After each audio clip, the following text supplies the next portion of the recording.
Yo, what up? Welcome to Sideline Takes. I'm Hudson, I'm Bromley. and today we're going to be reviewing our Week 6 predictions. So, last week, Bromley went 6-2, and I went 7-1, and so we're just going to talk about the games a little bit. So, to get us started, we're going to go number 16, Vanderbilt, at number 10, Alabama. Me and Bromley both had Alabama, and Alabama did win 30-14. Vandy did hang in there the first half, but Ty Simpson finally settled in and was able to produce pretty big numbers. And like I said in the earlier video, Vanderbilt just defense was not able to hold them, and they weren't able to score enough. I think they looked strong in the first half, but like Hudson said, when it got into the second half, Ryan Williams, I think he had a bounce back game. Pretty good game for him too. Next game, Mississippi State at Texas A&M. The spread was A&M by 13.5. Me and Hudson both had A&M winning. Final was A&M 31, Mississippi State 9. I think A&M's defense showed lots of strengths against a team like Mississippi State, holding them to 3 field goals. And I thought from the first quarter to the last, Texas A&M dominated the line of scrimmage. I agree. The first half, A&M came out a little shaky, I would say, but that just comes by game. I feel like the second half we really stepped up our game. We started fighting rhythm, running the ball, passing the ball, and Mississippi State just wasn't able to keep up. So I think this was a big kind of statement win for A&M in a way. This is our first SEC win, and I think it's a huge step forward for them. All right, next game, 9th-ranked Texas at Florida. Spread was Texas by 6.5. Final was 29-21 Florida, and a huge win. I took Texas, he took Florida. As his upset of the week, and that was what a take by Hudson. I thought Texas was going to win because DJ Lagway was showing strengths, but I did not know Arch would perform the way he did, which was not very good. And the freshman wide receiver really showed out. I mean, I kind of had Florida all the way here. I mean, yes, Lagway didn't look great, but neither did Arch Manning. I think at the end of the day, I feel like Florida was able to put in a better offense that kind of related to DJ Lagway more than Texas was able to put in an offense that related to Arch Manning. And Arch Manning and DJ Lagway both show some faults. But I think Florida's the reason they won the game was with their quick game. Texas was just, they were shocked, I would say, because they were expected to blow by them. But Lagway had a big day. So did Dallas Wilson. He played great freshman, probably one of the best in the country right now. So I just had Florida winning that, and it was a huge upset for me. All right, next game, Kentucky at Georgia. Like expected, Georgia did take care of business, 35-14.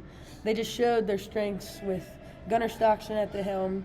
He threw a couple of touchdown passes to Dylan Bell, 2 touchdowns, former Kincaid alumni.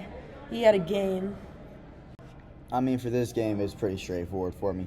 Georgia, they owned the game the whole time. Dylan Bell came up clutch. He finally had a game that Georgia's kind of been waiting on, but 35-14 Georgia, kind of expected there. Next game, at the time, 3 Miami at 18 Florida State. The final score was 28-22 Miami, but the score doesn't show the outcome of the game. Miami dominated, and Florida got a couple of late touchdowns in the fourth quarter. So I think the score doesn't show, and Carson Beck is looking really solid and to be, right now, my favorite for the Heisman. Yeah, I had Miami win this all the way. Florida State just has not looked good in the past few weeks. They got a couple of muffin touchdowns at the end of the game, but Miami they controlled this game. Carson Beck looked great. The receivers, fantastic. Running back just ran all over them. Miami had this game all the way. There's no real concern there. Our next game, we got Tech versus Houston. I mean, like I said in the earlier video, Tech was just blown away. Houston hasn't really seen that type of D1 athleticism, I would say, in a way. And Tech with Micah Hudson and all their young guys, they showed out and showed how good they really are with a 35-11 win. Yeah, I agree with Hudson. Texas Tech. Houston, even though they were undefeated, haven't had really big-time competition. That was their first game. That's why the spread was so low, because Houston was kind of a question mark. But Texas Tech dominated and won. Our next game was Wisconsin at number 15 Michigan, and Michigan was a 20.5-point favorite. I took the upset here. Wisconsin looked good the first half. The second half, Michigan ran away with it. yeah, Michigan just ran away. Nothing I can really say about that game. Michigan dominated the whole second half. It was close first half, but it's not how you start, it's how you finish. Last game of the day, Boise State at Notre Dame. What's up? Notre Dame won 28-7. I thought actually, me and Hudson both said that their defense wasn't going to be able to perform against Notre Dame.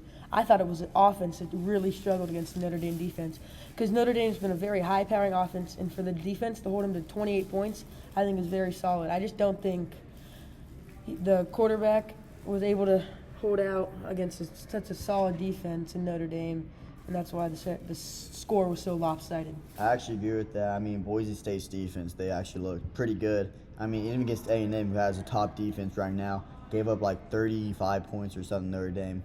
And Boise State, it wasn't like a pushover game, but it wasn't also the hardest game for Notre Dame. I feel like they kind of trailed by pretty easy, 28-7 win. No real like pressure there, but it was definitely one of the harder games they've seen this year. All right, that's it for our reactions. All right, see y'all next video. See y'all next video.